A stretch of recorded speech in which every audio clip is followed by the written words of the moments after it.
Missionária Maria Luísa, evangelista Dan Carlos, irmão Enos, queridos irmãos e irmãs da Primeira Igreja Batista em Caseara. É uma grande alegria poder compartilhar um pouquinho da Palavra de Deus com vocês nesse momento. Receba o meu abraço, o abraço também da Igreja Batista Canaã, aqui na cidade de Miracema.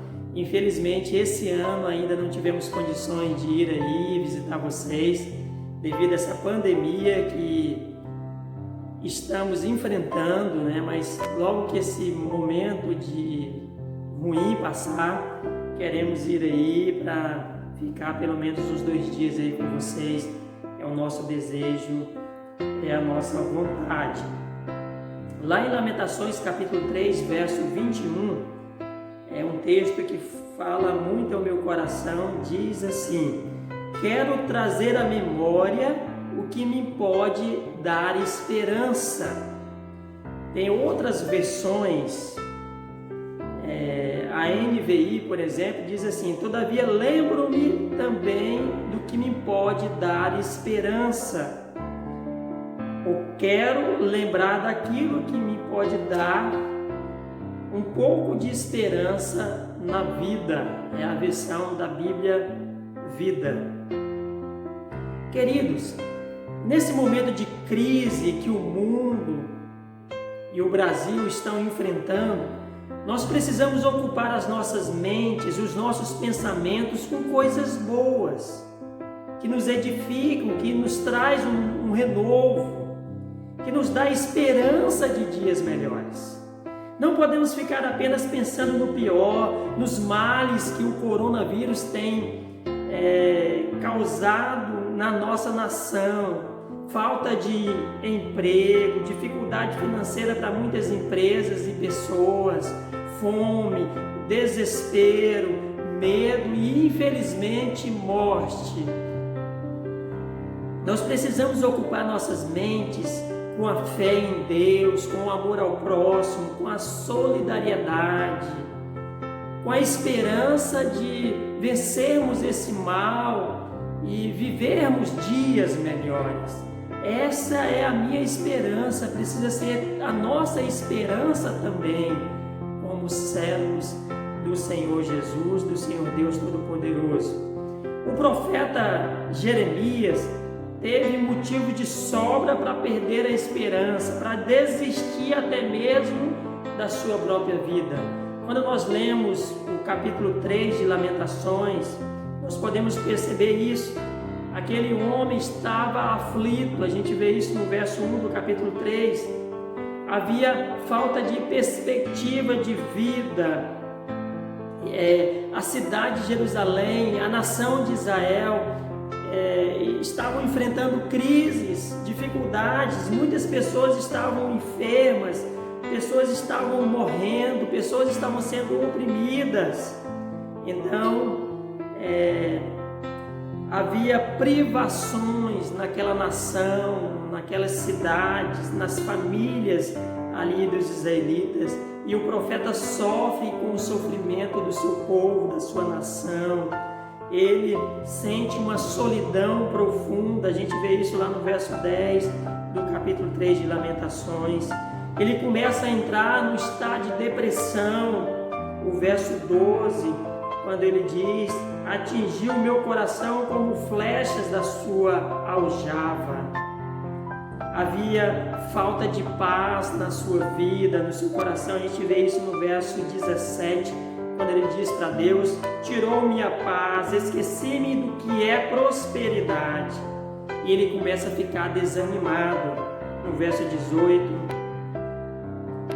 E no verso 19 a gente vê novamente, a amargura do coração daquele homem de Deus. Se o livro de Lamentações tivesse acabado aqui no verso 20, teria sido um desastre. Teria sido uma tristeza profunda para Jeremias, para a nação de Israel. Mas eu louvo a Deus que o texto continua e nós chegamos no verso 21, o verso da nossa meditação nesse momento. No verso 21, a gente percebe um renovo na vida de Jeremias, quando ele diz: quero trazer à memória o que me pode dar esperança.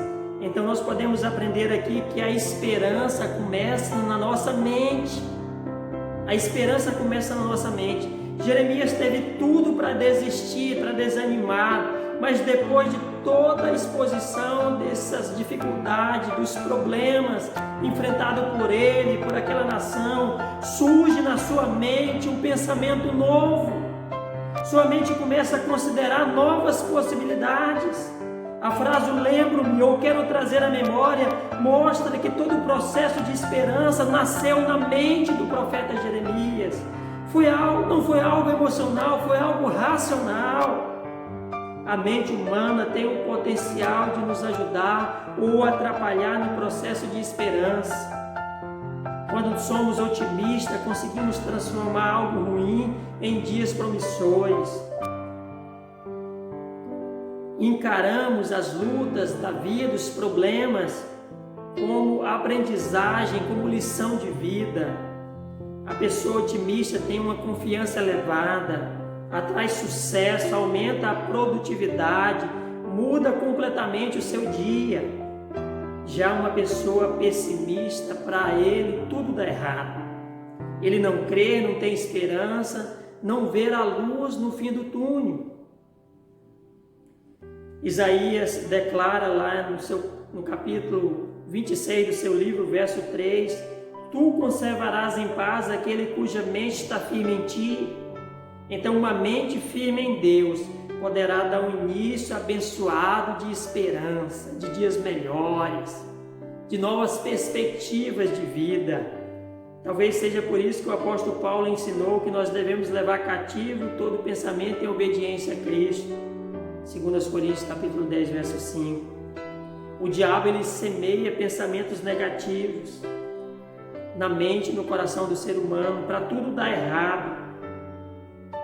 Pensamentos do tipo: nunca dará certo, não adianta, caso perdido, não perca tempo mais com essa pessoa, não dá mais para fazer nada por ela, ele jamais mudará, não tem jeito, pode enterrar. Assim diz a história de uma esposa que manifestou dessa forma aos médicos porque o seu esposo estava na UTI, entre a vida e a morte. E ela disse para os médicos: pode desligar os aparelhos, pode enterrar, não tem mais jeito, ele já morreu. 3 dias depois, o esposo recebeu alta para ir no velório e no enterro da sua esposa. Então, para Deus há sempre esperança, nós não podemos perder a esperança, e a esperança começa na nossa mente, começa aqui na nossa mente. A Bíblia diz que devemos ter a mente de Cristo, está lá em 1 Coríntios capítulo 2, verso 16. E como era a mente de Cristo? Era uma mente cheia de esperança, de possibilidade, de amor. Então nós precisamos encher a nossa mente com coisas boas, que nos edificam, que nos dão um renovo. Segundo lugar, a esperança depende da fé. Jeremias começa a disciplinar a sua mente, mas ele teve também que exercitar a sua fé. Ele teve que crer em Deus. Vemos isso na frase: do que me pode dar ou trazer à memória. É um processo mental. Crer em possibilidades é um processo espiritual. É a mente e o coração trabalhando juntos. Um dizendo: pense que isso é possível, e o outro nutrindo para que tal pensamento se concretize. Diante de um cenário desolador, Jeremias teve esperança. E isso tinha a ver com a sua fé. A fé, segundo o escritor de Hebreus, é a certeza das coisas que se esperam e a convicção dos fatos que não se veem. Sem fé é impossível agradar a Deus. O justo vive pela fé. Precisamos exercitar a nossa fé dia após dia. A esperança é o combustível espiritual para a nossa vida. E a fé alimenta a nossa alma, alimenta a nossa comunhão com Deus, o nosso relacionamento com Deus. Terceiro e último lugar, a esperança é o combustível para a vida. Vocês sabem por que muitas pessoas se matam? Porque há muitos suicídios hoje no Brasil, porque a pessoa perdeu totalmente a esperança. Para ela não há mais perspectiva de vida, não há mais sentido na vida. A esperança, ela é o combustível para a nossa vida. A partir do verso 22 de Lamentações, capítulo 3, o profeta Jeremias diz algo interessante quando ele diz assim, o verso 22, lá de Lamentações, capítulo 3: as misericórdias do Senhor são as causas de não sermos consumidos, porque as suas misericórdias não têm fim, renovam cada manhã. Nós não somos consumidos por causa das misericórdias de Deus sobre as nossas vidas. Nós não morremos por causa das misericórdias de Deus sobre as nossas vidas. E ele diz que, no verso 23, que essas misericórdias renovam cada manhã. É grande a fidelidade de Deus para conosco. E no verso 24, Jeremias diz que é Deus quem nos sustenta. Ele diz: a minha porção é o Senhor, diz a minha alma. Nós sabemos que a porção é um pouquinho de tudo. É um pouquinho de tudo. Na verdade, o profeta Jeremias está dizendo que Deus é o seu tudo. Deus é o seu tudo. Deus é a sua porção. Deus é a minha porção. Deus precisa ser a sua porção, meu querido irmão, minha querida irmã.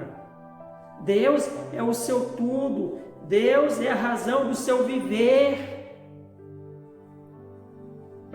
E aí, Jeremias foca em Deus para ele vencer as lutas, as adversidades. Quando ele diz no verso 25: bom é o Senhor para os que esperam nele, para a alma que o busca. Bom é aguardar a salvação do Senhor, e isso em silêncio.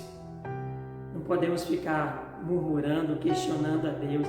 Tem pessoas que vivem murmurando, reclamando de tudo. Para ele nada dá certo, tudo está errado. Vive reclamando, não podemos ficar murmurando. Deus está na direção das nossas vidas, Deus é a nossa porção. Bom é aguardar o Senhor, a salvação do Senhor, e isso em silêncio. Bom é ter um coração aquecido pelo Espírito Santo de Deus, dia após dia, glorificando ao Senhor, dia após dia, tendo esperança, pedindo para Deus gerar fé no nosso coração e tendo uma vida de qualidade na presença do Senhor Deus Todo-Poderoso. Termino dizendo que você precisa ocupar a sua mente com coisas boas, com aquilo que vem do alto, que vem dos céus. Ocupe os seus pensamentos com coisas boas. O apóstolo Paulo, ele disse lá em Filipenses capítulo 8, algo extraordinário. Lá em Filipenses capítulo 8, capítulo 4, a partir do verso 8, Paulo diz algo extraordinário que eu quero compartilhar com vocês aqui para me encerrar. Filipenses capítulo 4, verso 8, diz que tudo que é verdadeiro, tudo que é respeitável, tudo que é justo, tudo que é puro, tudo que é amável, tudo que é de boa fama, se alguma virtude há, se algum louvor existe, seja isso que ocupe o vosso pensamento. o que também aprendeste, recebeste, ouviste e viste em mim, isso praticai, e o Deus da paz será convosco. Ocupe a sua mente, ocupe os seus pensamentos, ocupe o seu coração com coisas boas. Que Deus te abençoe cada vez mais, é o nosso desejo, a nossa oração. Amém. Pai bendito, Deus de amor, Deus de graça, obrigado por essa oportunidade que o Senhor nos concede, Pai. Coloco nas tuas mãos, ó Deus, a vida da missionária Maria Luísa, do missionário Antônio Carlos, do Enos, a vida de cada irmão, de cada irmã da primeira Igreja Batista em Casiara, Pai. Ó Deus, sustenta cada um com a tua mão poderosa, manifesta o teu poder, a tua graça na vida do teu povo, Pai. Ó Deus, abençoe essa igreja, o trabalho que está sendo realizado nessa cidade, ó Deus, que vidas sejam alcançadas pelo poder do Senhor e que a tua obra cresça aí na cidade de Casiara, Pai. Nós te louvamos pela vida dos teus filhos, que te servem nessa cidade com alegria. Continue, ó Pai, suprindo as necessidades de cada um, em nome de Jesus. Que o amor de Deus Pai, a graça salvadora do Senhor Jesus Cristo e as consolações do Santo Espírito de Deus estejam sobre a missionária Maria Luísa, sobre a sua família, sobre cada irmão e cada irmã dessa igreja, sobre essa cidade de Casiara, em nome de Jesus. Amém. Louvado seja Deus.